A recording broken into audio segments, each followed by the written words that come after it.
Welcome to Boost Child and Youth Advocacy Center's new webinar series. And my name is Pamela Revenu. Rose. Je m'appelle Pamela Rose Toulouse et je serai l'hôte du webinaire. Avant de commencer la session, il y en a quelques points pratiques un peu. Encore une fois, écoutez bien parce que pour les participants qui écoutaient en français, cliquez sur le plancher en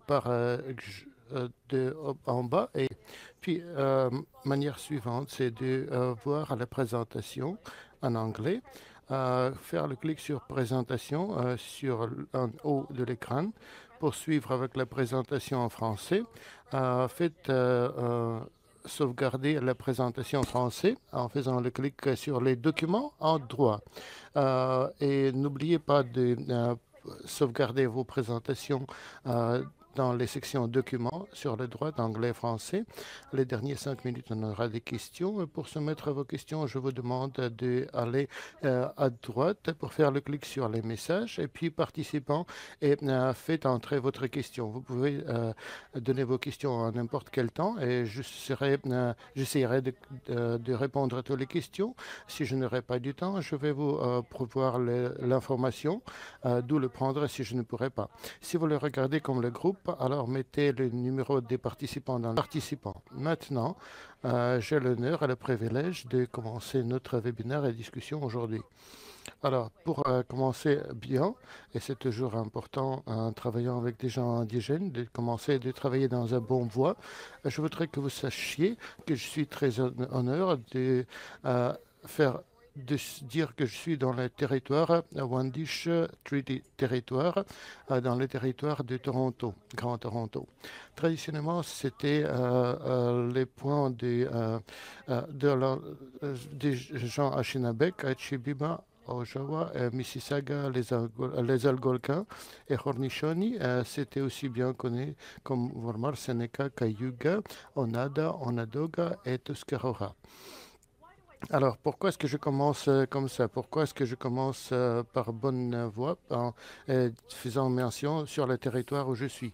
Parce que si vous travaillez avec le cadre par bonne voie en faisant mention sur le territoire où je suis, parce que si vous travaillez avec le cadre de travail en traumatisme avec des peuples autochtones, c'est très important de savoir les territoires traditionnels d'où on travaille et où on travaille. C'est un bon place de commencer. Autre possibilité de commencer, c'est de vous donner, de vous savoir, vous laisser savoir qui je suis. La communauté de moi, c'est Wake Sabikwa et c'est mon nom qui était donné par ma famille. C'est très critique quand on travaille avec des gens indigènes et quand on travaille dans un travail de traumatisme dans le cadre bon. Alors, beaucoup de gens, elles peuvent ou avoir ou chercher des noms traditionnels. Pour moi, mon nom, ça veut dire que elle qui regarde avant. Et puis, Todem. Todem, ça veut dire que la famille ou le clan où j'appartiens. C'est mon gumi. Et puis, les médiateurs de mon nation, à Shinabak. Puis, bon, Chenebek Donjoa, ça veut dire que c'est la place où je mets ma tête, c'est-à-dire la place où j'étais la petite. Alors, j'étais très heureuse d'être capable d'être, quand j'étais petit, dans le lac Huron, dans la petite communauté. Et dans la petite communauté, il s'appelle Samok. Samok, ça veut dire le point où les deux points se mettent. Puis, j'étais dans le grain quand j'étais la petite. Alors, quand je vous parle, il y en aura un peu des petites histoires, des questions. Et quand on parle du cadre de travail en traumatisme auprès des peuples autochtones, je vais vous donner de l'expérience relative et aussi de la part de théorie, aussi de la part des enseignants et pratique aussi. Alors, la première chose bien qu'il faut faire avec les gens qui nous joignent ce jour de l'automne, c'est de penser à choses bien qu'il faut faire avec les gens qui nous joignent ce jour de l'automne, c'est de penser de votre rôle d'une voie holistique, de comment est-ce qu'on peut le voir du point de vue de holisme. La première chose, c'est de penser de notre rôle, c'est d'y penser comme pas tout simplement le rôle de nous, mais de rôle physique, émotionnel, intellectuel et spirituel, c'est-à-dire les soins. Alors, la première chose que je voudrais vous dire, c'est ou sauvegarder ou ne pas sauvegarder ou écrivez d'une manière quelconque ou autre, ou parler entre votre groupe, de les laisser savoir. La première question que j'ai pour vous, c'est discuter le domaine physique. Euh, c'est quel est le titre de votre travail journalier? Le titre, tout simplement le titre. Alors, pensez-y ou écrivez-le. Et quand vous le faites, je vais vous dire ce qu'est mon rôle. Et, et pas seulement le scolaire, mais aussi la rechercheuse et aussi la personne de communauté. Aussi bien. Alors, c'est physique. On va parler de part émotionnelle, c'est-à-dire l'aspect holistique de notre part. Alors, qui sont les gens qui on rend service, c'est-à-dire qui sont des gens avec qui vous travaillez journalièrement, vos clients, qui est-ce qu'ils sont, les gens que vous voyez, vous servez chaque jour, chaque mois. Est-ce que ce sont les jeunesses, la famille, les enfants? Qui sont-ils? Et je suis très fortuné de mon travail de savoir que j'ai travaillé avec tout le monde dans ce continuum. Faites la réflexion, pensez-y, discutez-le, c'est-à-dire émotionnellement, l'aspect émotionnel, les gens que vous servez. Puis, suivant, la part intellectuelle de guérison, c'est-à-dire on continue de penser d'une voie holistique, de guérison, c'est-à-dire on continue de penser d'une voie holistique, législation immédiate qui gouverne votre travail journalièrement. C'est aussi une part de travail holistique, de voir de notre voie, c'est-à-dire législation immédiate.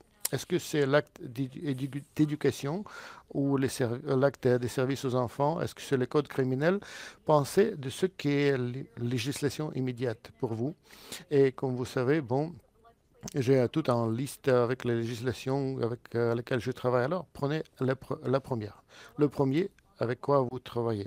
Le dernier, sur le roi holistique pour écrire ou pour penser, vous pourriez faire un cercle, bien y écrire, mais comment on rencontre des gens, c'est-à-dire comment vous assistez les enfants, une grande question. Est-ce que vous les assistez avec l'intervention, prévention, vos services? Qu'est-ce que vous faites? La plus grande qu'on va essayer de répondre aujourd'hui, qu'on va y réfléchir. On va commencer, encore une fois, par voir nos rôles comme des gens de point de vue médical. Nous faisons la guérison, l'aspect spirituel, émotionnel et intellectuel. Faisons le contexte, voyons le contexte. Comment est-ce qu'on peut voir le contexte? Quand on travaille avec des gens autochtones, il faut les voir des variétés de perspectives. La première perspective que je vais vous donner, c'est l'un qui est plus qualitatif dans la nature, c'est-à-dire on aura aussi un voix quantitatif pour le contexte, mais pour la nature qualitative en travaillant avec des gens autochtones, le premier contexte pour nous, c'est de penser de nous et penser des gens qu'on fait des services en travaillant fait dans une voie très humaine. Fait des services en travaillant, fait dans une voie très humaine, en se mettant sur les deux pieds, disons. Alors, chaque fois quand je travaille avec les étudiants, les enfants, les aînés, les gens de certains âges, c'est-à-dire, premièrement, il faut avoir le contexte. Il faut savoir qui je suis en étant l'être humain. Parce que quand on travaille avec les gens autochtones, les enfants, les jeunes, les communautés, les familles, la chose la plus importante qu'ils vont savoir, c'est qui vous êtes. Qui vous êtes? Qui est-ce que vous êtes? Comment est-ce que puis-je faire la relation entre vous et entre moi? Les personnes sur deux pieds, personne sur deux pieds. Alors, je dirais que je suis la cousine, je suis aussi la fille, la belle-mère, j'ai mes enfants. Oui, je suis aussi une femme, je suis une amie. C'est humaine à l'humaine. Et puis, on pourra commencer de comprendre le contexte. C'est là où on commence. Alors, en mettant le contexte, il faut savoir les statistiques, c'est-à-dire de savoir avec qui on travaille, les difficultés, les succès qu'ils ont, toutes les choses belles qui sont entre les hommes, les gens vers les gens. Alors, voyons les communautés autochtones. Et en voyant le contexte canadien, on sait que 4,9% de toute la population du Canada est autochtone. Ça s'augmente. Les numéros s'augmentent comme les gens autochtones se sentent bon de dire, de venir et dire, ah oui, j'y suis. Je suis autochtone, je ne suis pas sûr d'où, mais je suis métis, etc. Même étant dans le contexte, c'est aussi de savoir, de connaître la diversité absolue des gens autochtones. Dans le Canada, plus de 70%, plus de 600 communautés habitent, 10%, plus de 600 communautés de Premières Nations uniques au Canada seulement. Et comme moi, par exemple, j'étais au Scamac quand j'étais petite, dans la petite belle communauté. Maintenant, j'habite au Sudbury, Ontario. C'est aussi appelé Swakama. Alors, si vous êtes, c'est-à-dire plus de demi des gens autochtones habitent dans des régions métropolitaines.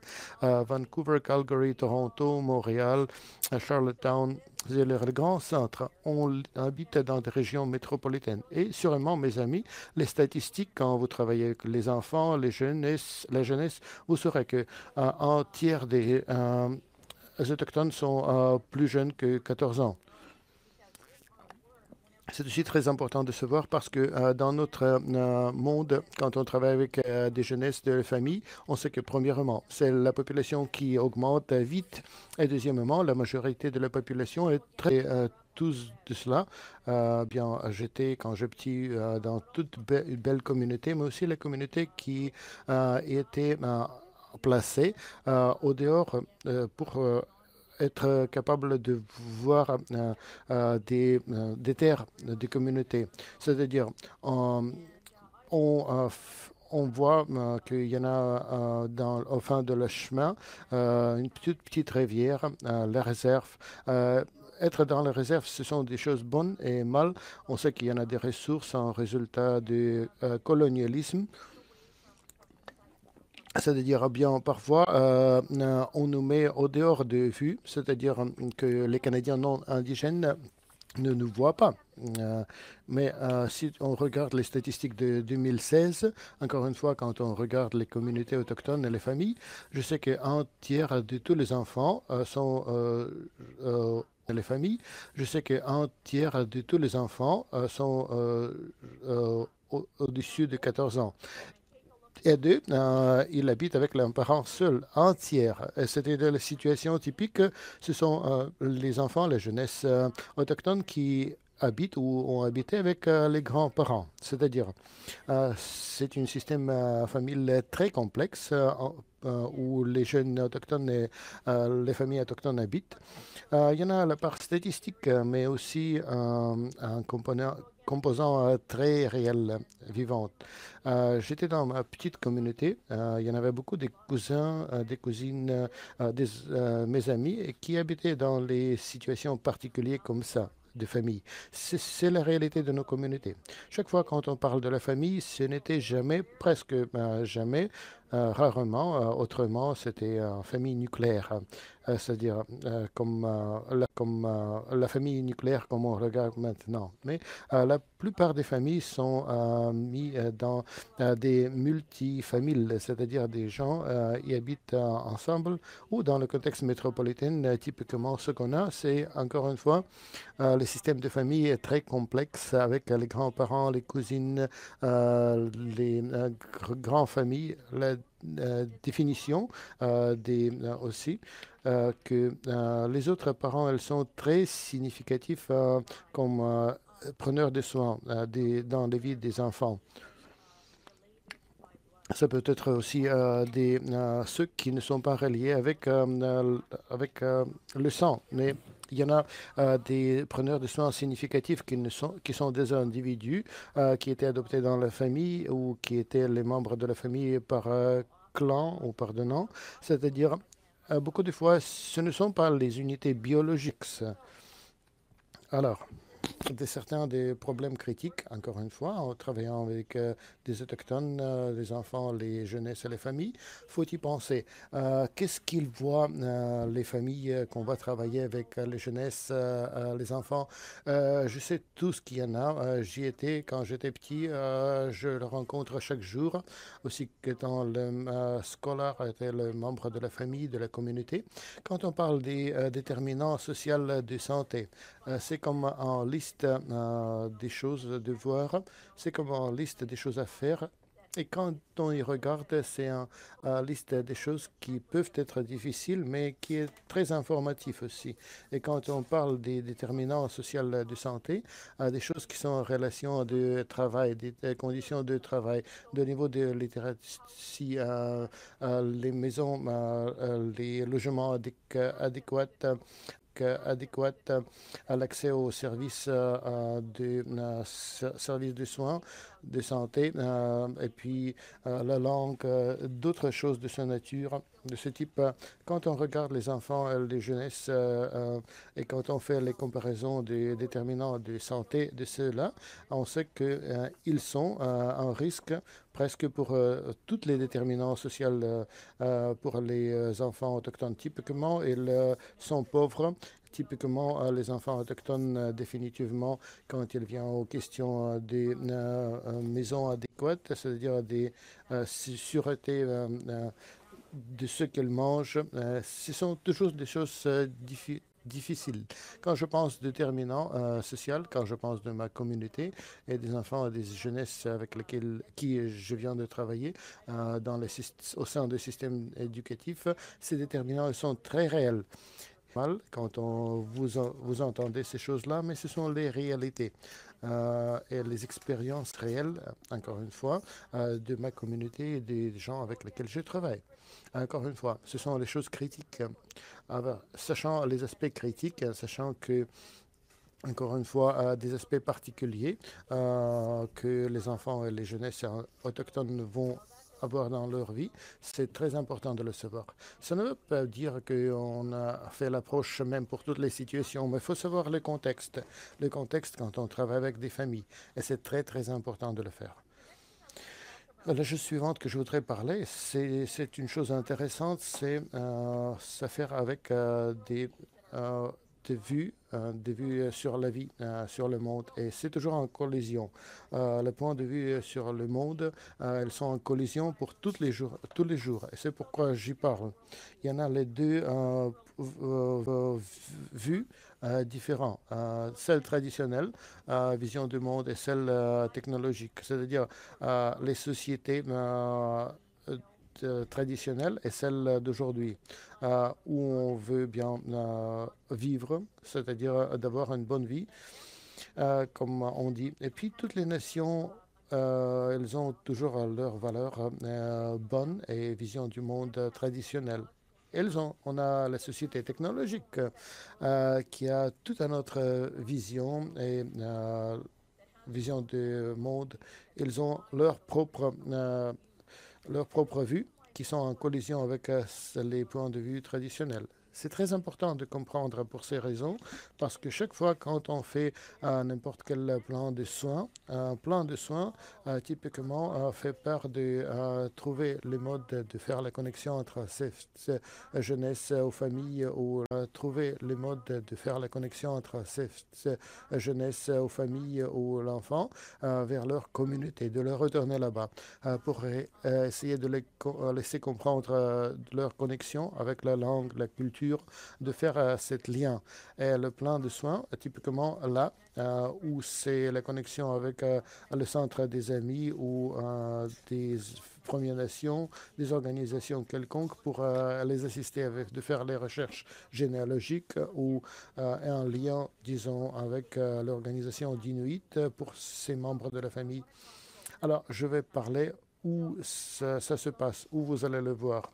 Un résultat de colonisation, un résultat de colonisation des écoles résidentielles, de l'acte indien, tout ça qui vient avec ça, avec la création des réserves, des franchises ou aidés par l'éducation haute avant de 1917, il leur fallait de rejeter leur droit d'être des personnes autochtones. Et avec la violence, avec la loi 31, quand les femmes, les statuts et les droits des femmes autochtones étaient rejetés, euh, alors, toute cette colonisation, vous allez voir la collision de ces points de vue.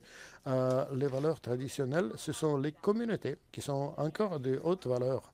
Mais le concept de communauté, c'est de tenir part. Je suis à la maison, je suis presque Sudbury, je ne suis pas dans le reste. Alors, tous les concepts de partage et de communauté, ça vient premier comme le premier.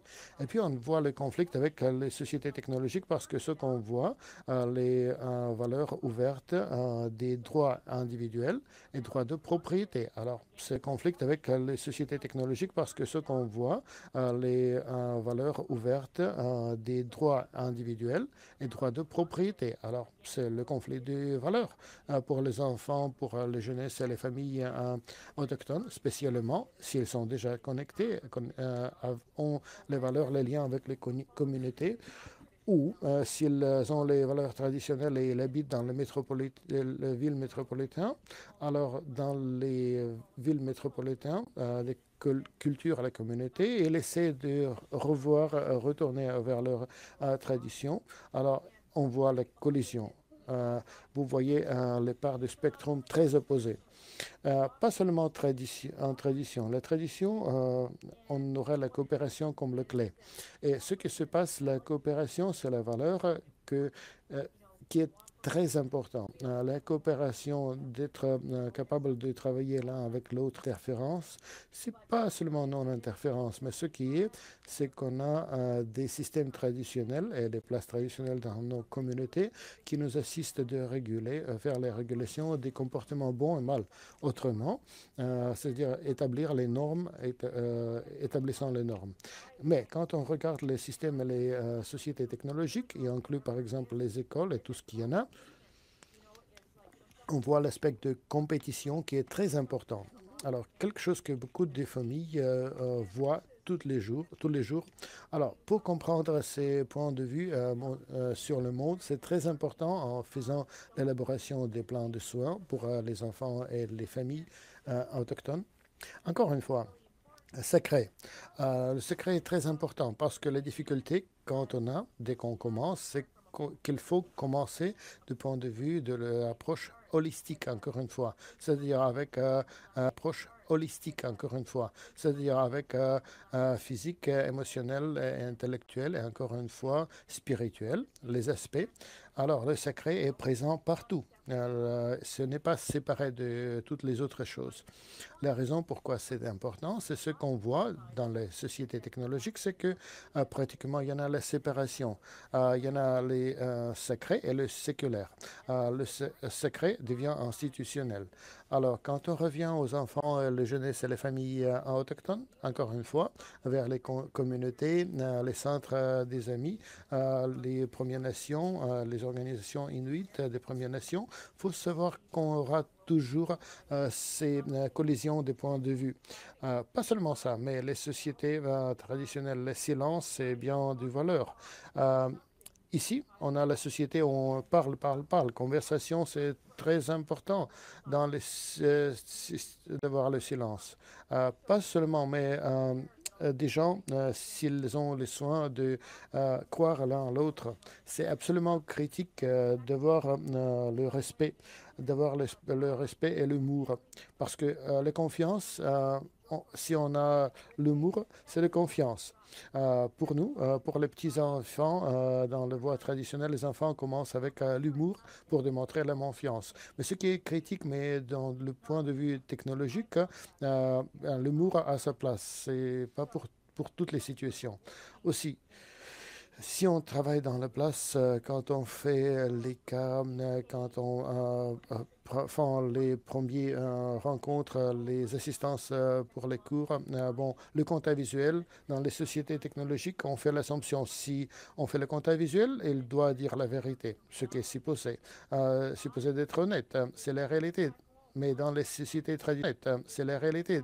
Mais dans les sociétés traditionnelles, le compteur visuel n'est pas nécessaire. Il ne faut pas que je regarde dans vos yeux pour vous laisser savoir que je dis la vérité ou que je suis en communication. Là-bas, le compteur visuel n'est pas nécessaire. Encore une fois, c'est la collision des points de vue, des visions du monde qui sont bien en conflit. Et c'est très important pour les sociétés traditionnelles.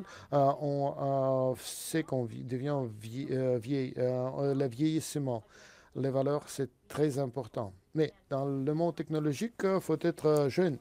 Les valeurs sont la jeunesse. Et là-bas, c'est d'être de certains âges. Alors, quand on travaille avec les enfants, les familles autochtones, faut toujours s'en tenir en compte toute l'unité de la famille en travaillant avec toute l'unité de la famille, c'est-à-dire toute la communauté, je dirais. C'est pas seulement l'enfant ou la jeunesse ou la famille, mais aussi toute la communauté avec laquelle on travaille. C'est pas seulement l'enfant ou la jeunesse ou la famille, mais aussi toute la communauté avec laquelle on est en train de travailler. La chose suivante desquelles je voudrais parler, c'est ayant parlé des collisions, de parler des pratiques, c'est-à-dire avec les enfants indigènes, quand on vieillisse, il faut toujours penser de la langue. De comment est-ce qu'on parle? Des ressources, vais vous laisser savoir avant. Bien, Bien, dans la fin, on va voir les liens pour les ressources par ordre de mention. Et puis, c'est-à-dire, si vous avez besoin de faire le sauvegarde des documents, allez vers la fin et vous aurez l'accès à ce document-là. Mais on a l'hyperlink à la fin. Alors, on reparle de la langue. Toutes les fois quand on travaille avec les enfants, les jeunesses et les familles autochtones, pensez toujours que l'anglais peut-être n'est pas la langue la plus forte pour eux. Et il y en a beaucoup de recherches que l'anglais et le français, euh, euh, qu'on parle que l'anglais et le français, ils sont vus comme, dirais-je, un dialecte secondaire. Alors l'anglais ou le français pourra être ne pas la langue la plus parlée. Alors, les choses importantes quand on fait les conférences du cas, les premières rencontres prenant l'information de la part de la famille, c'est de parler, de savoir au moins de où lire ou dire quelque chose, des choses de base dans cette langue-là. Prenez quelqu'un qui parle Hobengen ou Hanguan, la langue de Haudenosaunee. Alors, si vous prenez quelqu'un qui parle la langue, vous pourriez toujours faire l'accès à ça entre vos Premières Nations locales, les organisations métiers locales, c'est-à-dire si vous avez le métis ou les organisations métiers locales, c'est-à-dire si vous avez le métis ou les organisations locaux d'Inuit, pour avoir quelqu'un qui sache au moins de dire bonjour dans la situation de base pour avoir un dialogue qui sera mieux compris. C'est-à-dire, ça veut dire, si vous voulez démontrer que je prends cet autre pas pour savoir comment vous dire bonjour dans votre mode, alors ça fait toujours une bonne impression. Alors, si vous avez de l'information, essayez de ne pas utiliser les acronymes. Les acronymes dans notre société, toujours bien. C'est toujours bien. On a MTCU, tout ça, les profs, etc. Les gens, les gens avec lesquels vous allez parler, les gens autochtones, ils ne sont pas très intéressés de voir tous ces acronymes. Alors, faut être factuel en utilisant les documents. Faites-le allant juste les promesses que ne pourra pas remplir. Et c'est très vibrant. Ne faites pas les promesses qu'on ne pourra pas remplir. La chose la plus importante en travaillant avec les enfants, les jeunesses et les familles autochtones, c'est de laisser savoir que vous essayerai de faire le mieux possible. Et c'est aussi bien de dire que je ne sais pas, et je vais essayer de le savoir. Ne faites pas les promesses que vous ne pourriez pas remplir. D'autres questions qui viennent dans notre document, un grand document qui s'appelle D'autre côté de la porte. Alors faites sûr que bien, vous sachiez d'où vient la famille. Par exemple, vous sachiez que ces personnes jeunes, ils sont leurs propres experts dans leur propre vie. Ils sont les experts de leur propre vie. Et ce qui nous sommes les facilitateurs. Nous sommes là pour y assister. Nous sommes là seulement. Nous sommes là pour y assister. Nous sommes là seulement pour les laisser d'avoir la guérison. Laissez-les poser des questions, puis sachez de comprendre la langue du corps de l'autre part. Beaucoup de fois, dans nos peuples, eh bien, faut avoir du temps.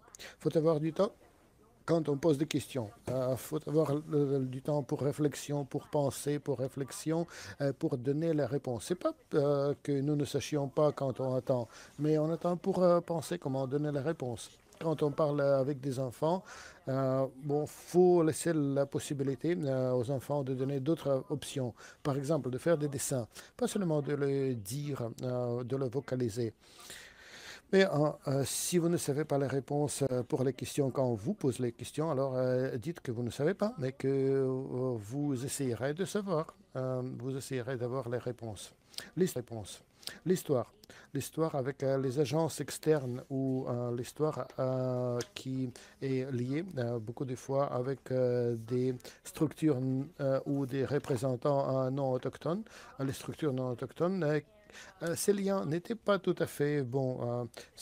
On ne parle pas seulement des 60 coups, des problèmes indiens, d'autres, des pensionnats, d'autres forces qui représentent des agences externes, mais c'est ce que des enfants, des jeunesses et des familles autochtones, peut-être elles n'ont pas eu de bonnes relations avec les écoles ou des relations actives avec les instituteurs. Et il faut savoir que ça peut bien être la réalité. Ce qui se passera alors quand vous êtes dans le rôle de service, de rendre des services en travaillant avec toutes vos nations indigènes, beaux, le clé, c'est de reconnaître l'histoire et de nations indigènes beaux. Le clé, c'est de reconnaître l'histoire et de savoir que peut-être il vous faudra, vous sachiez sur votre part, de faire un peu plus de travail pour comprendre, pour faire l'étude de l'histoire ou bien pour y demander aussi de l'assistance d'autres gens de support pour comprendre mieux. Ça veut dire que les avocats indigènes, de savoir les communautés où vous travaillez, ça veut dire de faire les recherches, de savoir où sont les centres locaux d'amitié de la localité, quels sont les programmes, même les liaisons locales avec les services de police qui sont aussi autochtones, pour savoir qui sont les personnes locales qui travaillent sur le rapport GLADU, qui sont aussi les personnes autochtones, des services autochtones, des avocats autochtones dans les territoires, parce que c'est un non autochtone. C'est absolument critique. Encore une autre chose, de l'autre, qui vient du document de l'autre côté de la porte, le plan de soins. Merci pour le principe de Jordan. Principe de Jordan, tous les gens qui travaillent avec les jeunesses, ils sachent le principe du Jordan. Le principe du Jordan, ça veut dire que non dépendant de la situation qui vient avec les enfants de la Première Nation, alors où est-ce qu'ils sont. Alors, au place d'un service au département, au ministère particulier, essayant de savoir où situer cet enfant ou cette jeunesse ou cette personne de la membre de la famille, c'est de savoir que le premier ministère qui prend contact avec l'enfant s'en prend soin. Et puis, c'est le principe de Jordan qui est très important, qui fait le focus, principe de Jordan qui est très important, qui fait le focus sur les problèmes autochtones et définitivement essayant de résoudre ces disputes de manière juridictionnelle, c'est-à-dire de dire que les professeurs du premier contact va payer pour les services et puis on peut demander un remboursement à l'autre ministère, au gouvernement après. Le clé est de savoir quand on travaille avec les jeunesses, les familles, les enfants autochtones. De l'autre part, aussi de l'autre côté de la porte. Quand on fait les plans de soins, tous les enfants, tous les jeunesses, les familles, toutes les familles autochtones, ils ont toujours la filiation communautaire, ascendance, ils l'ont toujours. Et c'est très important de savoir où est l'affiliation. Et si cette famille particulière a des difficultés ou ne sait pas, par exemple, a des difficultés ou ne sait pas, par exemple, où est leur affiliation, la chose meilleure, ce sera de faire reconnexion avec l'avocat ou indigène. C'est là où ils peuvent trouver les, euh, les communautés de support autochtones qui peuvent les assister dans leur euh, voie culturelle et linguistique. C'est très important de savoir où est l'affiliation, l'ascendance, et de le faire les liens pour qu'ils aient l'accès pour les ressources, pour les assister encore une fois, pour comprendre ce qu'ils sont, d'aller parler d'autres gens, de leurs traditions, de comprendre les traditions, les langues. Un part d'un bon plan de soins, c'est de comprendre et de faire la session, encore une fois, des connexions culturelles de cet enfant ou de cette jeunesse, c'est-à-dire de trouver des choses de base, de comment est-ce que vous y identifiez. Et dès le début, dès qu'on a ce premier contact avec les enfants, les jeunesses et les familles autochtones, ça peut bien être que les gens vont s'identifier dès le début, il faut le savoir. C'est-à-dire, il faut y faire la relation entre vous et l'enfant, la jeunesse et la famille avant de tout ce que bien cette divulgation vont prendre place. Le plan de soins, c'est bon, mais il faut savoir les liens culturels, comment ils s'identifient.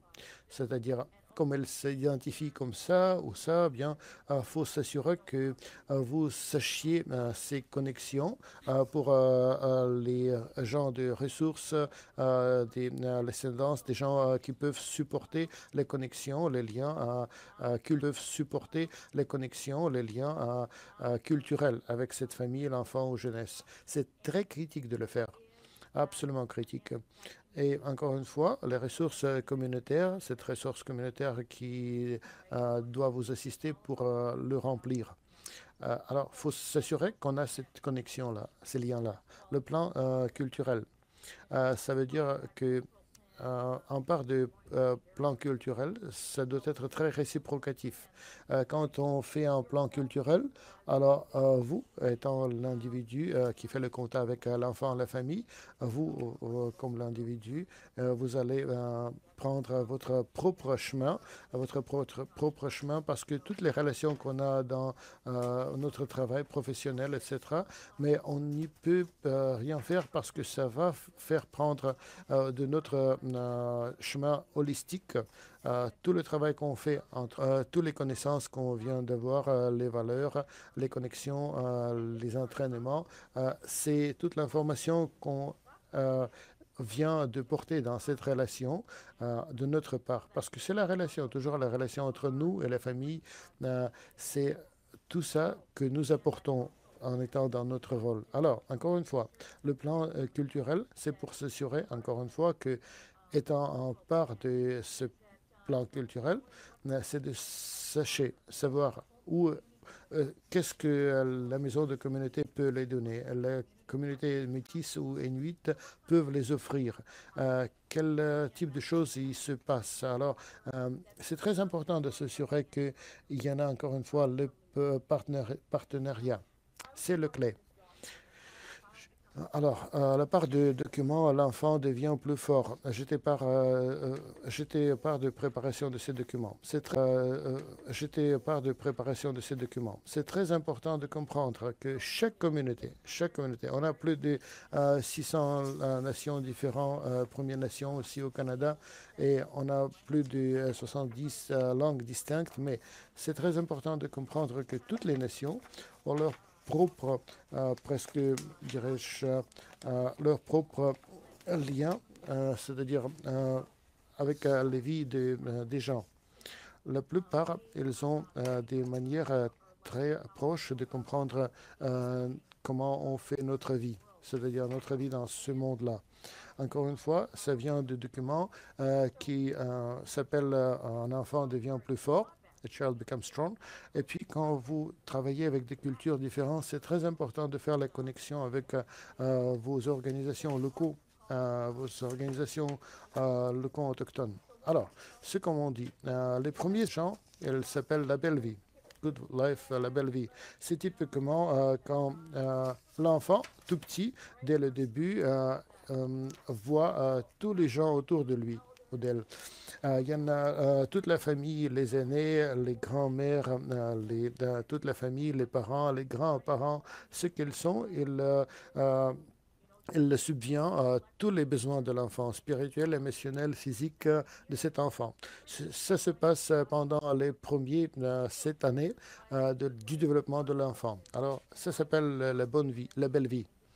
Et c'est pourquoi, quand on travaille avec les gens et les jeunesses autochtones, un part du plan de soins doit être là. Parce que, encore une fois, il y en a toutes les aînés, les grands-mères, elles ont besoin d'être là pour faire la connexion, les liens, et c'est absolument un clé. À la belle vie, quand on fait cette belle vie pour faire la connexion, les liens, et c'est absolument un clé. À la belle vie, quand on fait cette belle vie de 0 jusqu'à 7 ans, c'est très important d'assister l'enfant sur ce chemin holistique pour donner les fondations de qui est-ce qu'ils seront dans la vie. Encore une fois, à la belle vie, première part de la vie des enfants. Quand on travaille avec les jeunesses des enfants, et puis les enfants deviennent de 7 approximativement jusqu'à 14 ans, on appelle ça la vie rapide. La vie rapide, deuxième. C'est ce que bien on fait la célébration de transition entre l'enfant et de devenir un jeune adulte de l'âge de 7 ans, et puis on fait on fait marcher dès 7 ans et on commence de le voir, ces difficultés, ces maladresses avec les changements physiques. Ils commencent de perdre leurs dents. Ils ont des moments de maladresse. Mais tout ce voyage, 13, 14, ils ont des changements majeurs physiques. Ce qui est intéressant au sein de cette vie rapide, comme on dit, en travaillant avec cette population journalièrement, c'est que c'est le temps quand l'estime de soi de cet enfant ou jeunesse est le plus affecté de tout. Absolument. C'est le temps de l'estime de soi. Et il faut s'assurer qu'on a le support dans la place, que quand les enfants ou les jeunesses autochtones vont avoir la vie rapide, qu'ils ont le support dans leur vie, qui les assistent avec l'estime de soi. Les gens, les ressources, les plans de soins qui s'assurent que l'estime de soi peuvent agrandir pour s'explorer. Très critique quand on dit bien dans la vie rapide, cette étape. Alors, de chez nous, on dit oh bien. C'est ça. Après, de 15 jusqu'à 21, c'est leur vie, c'est le troisième part, c'est la vie de l'aventure, de questionnement. Il essaie de voir les conséquences de ce comportement. C'est très important que dans cette étape-là, que la jeunesse comprend que toutes les décisions qu'ils vont prendre, ils auront ou les bénéfices ou les conséquences, mais on aura toujours l'action à base de toutes les décisions qui seront prises. Des gens l'appellent comme des années de l'aventure ou de vagabondage aussi bien. Ça provient encore une fois de documents des années moyens. On est ici à Ontario, et quand on parle des domaines spirituels, quand on travaille encore une fois avec des gens, des enfants, des enfants autochtones des familles, quand on parle de ce plan-là, il y en a de certaines choses qu'on va faire, qu'on va incorporer. On va voir l'inclusion des aînés, des passeurs culturels autochtones, des avocats métis. On voit beaucoup des conférences du cas qu'on aura dans les places des endroits importants pour les familles, c'est-à-dire les places de sauvegarde qui seront identifiées par la famille. C'est très important de faire part des activités axées sur la terre. parce que c'est très important de le faire aux endroits d'importants pour la famille. Des endroits importants qui sont relativement importants du point de vue culturel dans le contexte autochtone. C'est bien il faut comprendre les impacts intergénérationnels que les familles ont maintenant, auxquels ils font face, de tous ces impacts et toutes les choses qui sont venues des pensionnats dans les années jusqu'à 60. Alors, c'est pourquoi les rapports Gladue, ils sont très critiques pour comprendre la nature de ça. Aussi, de comprendre votre relation avec la famille, c'est très important de savoir que ce ne sera pas seulement une fois, deux fois, chaque quelques mois, mais ce sont les relations sacrées entre vous, entre la famille, entre l'enfant ou la jeunesse autochtone, et ils vont le sentir pour les années et les années à venir. Pas seulement, mais en allant vers l'aspect émotionnel, quand on fait ce trajet d'une mode holistique, alors toujours regarder du point de vue holistique tous les problèmes de la famille. Alors, l'aspect émotionnel, c'est savoir qu'il y en a l'humour qui peut établir bien les connexions. Parfois, on dit que bien on a des relations professionnelles, vous savez, mais en travaillant. Alors, l'aspect émotionnel, c'est savoir qu'il y en a l'humour qui peut établir bien les connexions. Parfois, on dit que bien on a des relations professionnelles, vous savez, mais en travaillant avec les familles, les jeunesses, les enfants autochtones, parfois ils ont les parts formelles et informelles qui devient bien mix.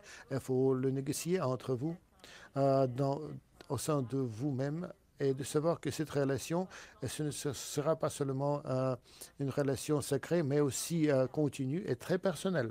Ce qui est bien important de savoir qu'on a des bonnes relations avec la famille et puis faire la planification des activités ensemble avec la famille, avec les communautés. Par exemple, faire les célébrations pour les jalons en terre, pour le passage traditionnel, pour les cérémonies d'initiation professionnelle. Alors, il faut toujours faire les récits de l'histoire de la vie de l'éducateur, c'est-à-dire dire à eux qui vous êtes en étant personne humaine. Est-ce que vous avez des animaux de compagnie, vos passe-temps, c'est-à-dire qu'est-ce que vous avez eu dans leur âge? C'est très important de le laisser savoir.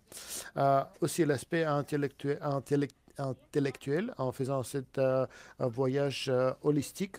Ce qui est très important, c'est toutes les ressources, les matériels, les affiches, toutes les ressources que vous ayez, qu'ils ont des parts autochtones, c'est-à-dire là-bas, qu'ils peuvent faire la relation. Euh, Par exemple, si vous faites les visites continues, formelles, non formelles, il faut toujours savoir comment elles le font, quels sont les bénéfices, quelles sont les possibilités de faire mieux. Pas seulement ça, mais les stratégies de communication avec les familles. Pas seulement ça, mais les stratégies de communication avec les familles. Il faut s'assurer que vous avez les activités pratiques, c'est-à-dire les enfants, les jeunesses, les familles. Ils ont besoin d'avoir du temps pour réfléchir, pour répondre, pas seulement en parlant, mais laissez-les de faire les petits dessins, de faire un peu de drama, un peu de jouer bien des choses, de vous démontrer leur expérience pour avoir le temps de qualité pour cette famille. Ça fait part de l'aspect intellectuel. Aspect physique, regardez vos espaces, c'est-à-dire regardez où vous y êtes.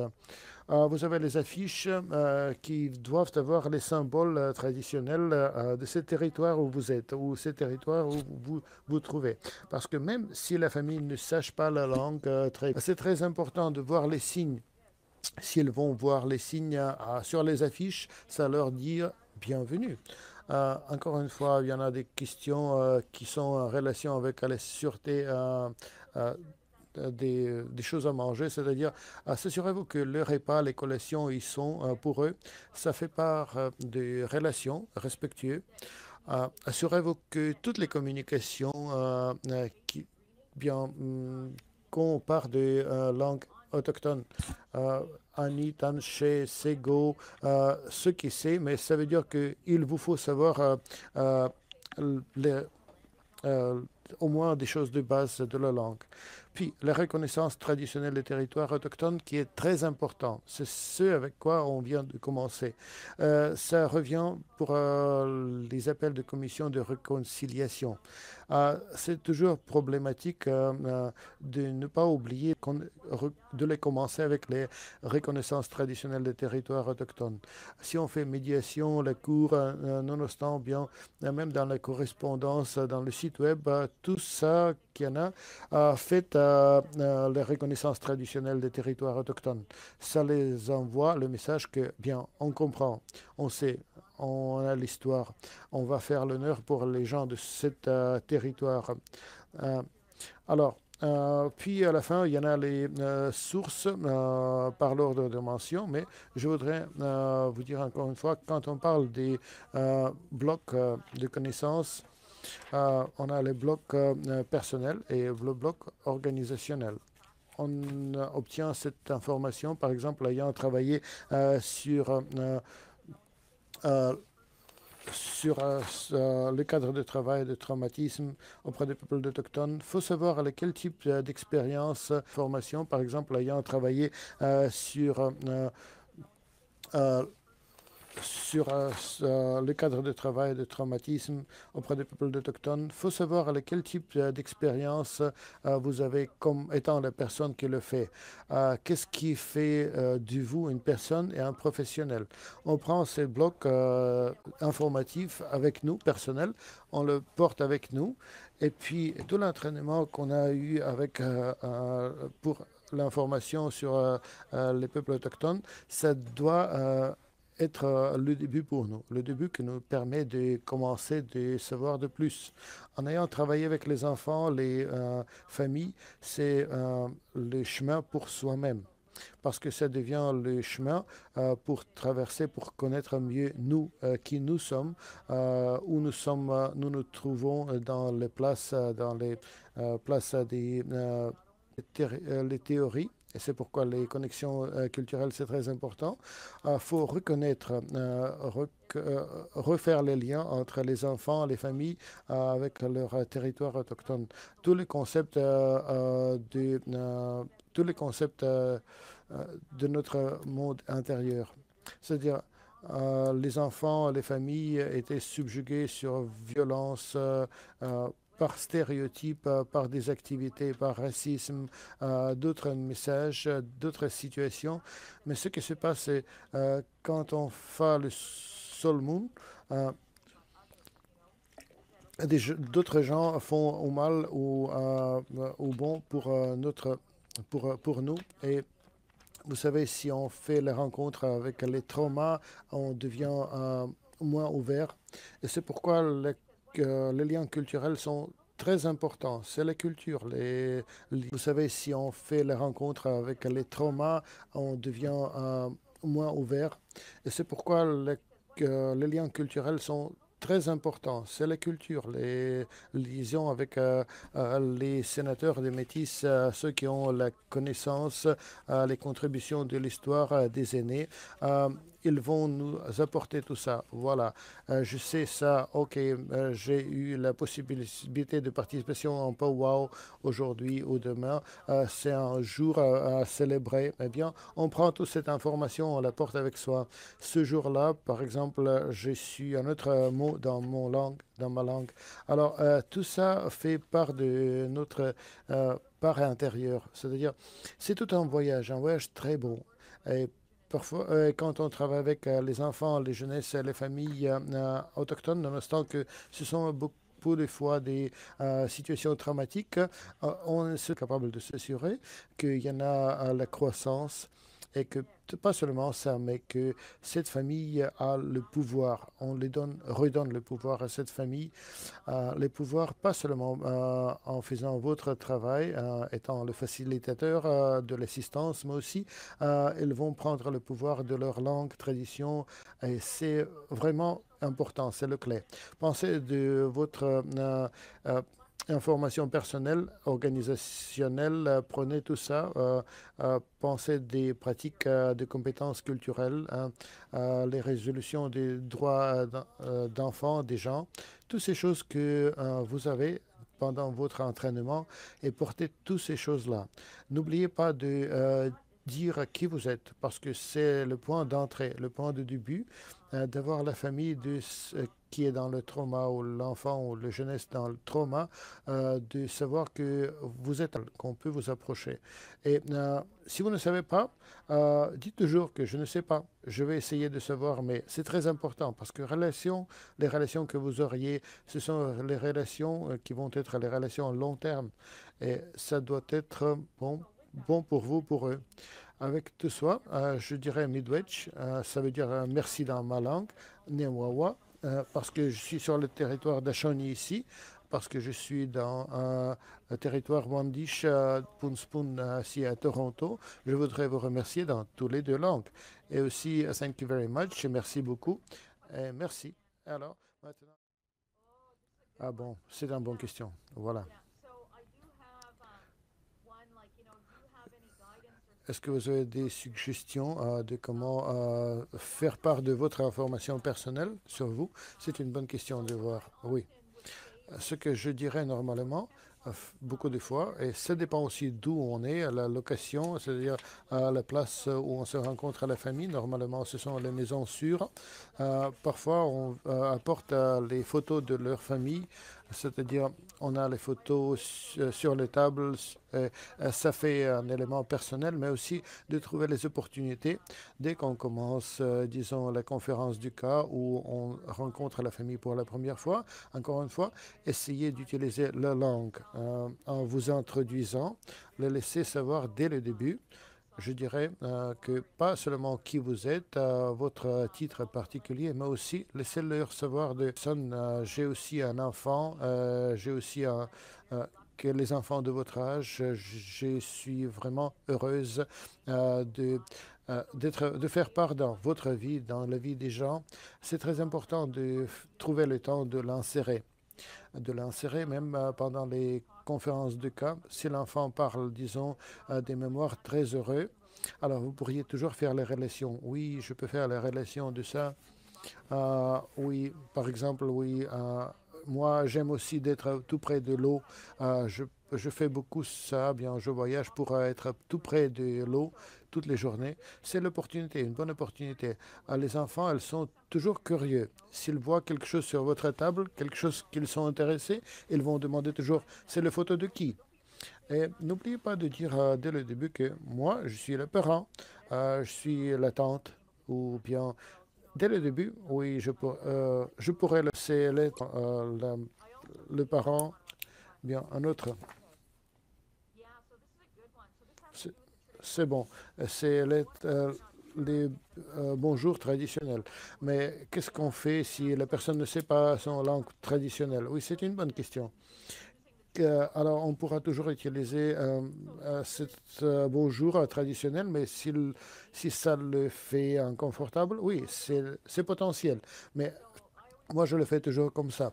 Je dis Aniti aux gens dans mon territoire à Chebena. that greeting En utilisant ce bonjour, je dirais Annie. know that and I'd say Si les personnes ne le sachent pas, that is je dirais que c'est know if bonjour dans la langue. Et moi, je suis en train d'essayer de connaître la langue. I would say is that I would use the greeting Alors, je dirais bonjour dans la langue autochtone. is that S'ils ne sachent pas leur langue autochtone, de connaître, de savoir la langue. Alors, dites à eux que vous y êtes là aussi en train de essayer de savoir la langue. Alors, ça leur démontre que vous êtes vulnérable aussi. Vous dites que je suis en train d'étudier aussi. Ça les fait sentir that's mieux. a really good one. C'est une bonne question, vraiment. Yeah, so the question that came to me La question qui est venue, is si vous avez une jeunesse qui ne voudrait pas culture euh, faire pas un lien avec leur culture autochtone, quel sera le mieux pas dès le début pour commencer? C'est absolument, absolument, absolument critique. Oui, il y en a des jeunesses autochtones, des gens autochtones, qui ou ne viennent pas de places ou ne veulent pas dire de quelle place elles veulent. Ils ne veulent pas dire qu'ils sont des gens autochtones. Ils ne veulent pas parler de leur culture. Ce qui est intéressant beaucoup de fois, c'est quelle place elles veulent. Ils ne veulent pas dire qu'ils sont des gens autochtones. Ils ne veulent pas parler de leur culture.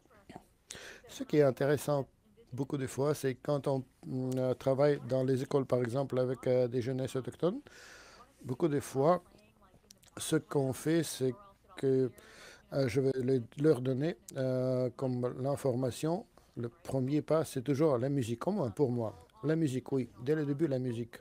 Alors, on aura toujours la musique appropriée, par exemple Tribe Called Red pour jouer les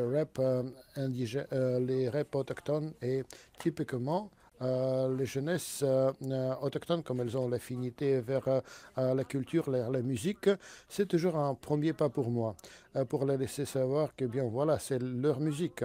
C'est une chose, mais s'ils ne veulent pas bien faire l'auto-identification, mais aussi c'est très important d'avoir de patience, oui, d'avoir de patience et j'aurai toujours les symboles indigènes, les symboles autochtones partout ou de la part de l'Inspire ou les modèles de rôle ou par exemple les bonjours ou un symbole quelconque autochtone, mais aussi on aura de la musique en fond et Tribe Called Red et d'autres artistes, d'autres musiciens autochtones. Ce qui est très intéressant, c'est ce qui se passe, c'est je travaille beaucoup avec euh, le niveau 12 de l'école, mais je trouve que une fois que les enfants ou les jeunesses autochtones commencent à se sentir à l'aise, euh, alors quand ils se sentent qu'ils se sont sécuritaires, c'est bien intéressant de voir comment elles se commencent de l'auto-identifier. C'est toujours la relation. Mais je dirais les premiers pas sur le groupe où je travaille, si c'est le groupe des jeunesses, normalement, le point d'entrée, c'est la musique. Cold Trap Trap, oui, c'est la musique autochtone. D'autres youth band, qui vient de l'Ottawa, par exemple, c'est une bonne entrée de le faire avec la musique autochtone. Alors, Miigwech, c'est le temps de le finir et je vous souhaite tout le mieux sur votre voyage et un bon fin de la semaine. Encore une fois. I wish everybody well on your journeys and have a good weekend. And again, we're beautiful time of the year. So again, I will see everybody. So Bon Mon P, which means see you later.